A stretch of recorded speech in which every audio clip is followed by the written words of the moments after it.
थांब. लोकांचं ऐकून स्वतःवर शंका घेणं आता बंद कर. आज तुझा स्वामी तुला काहीतरी महत्वाचं सांगतोय. तुला वाटतंय ना की तुझे प्रयत्न कुणालाच दिसत नाहीत.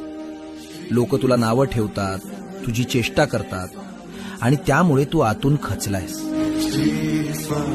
माझ्याने हे होणार नाही असं वाटायला लागले ना तुला. तुझी ती निराशा मला स्पष्ट दिसते. पण बाळा, ज्या मोठ्या रस्त्यावर तू चालतोयस तिथे अडथळे तर येणारच.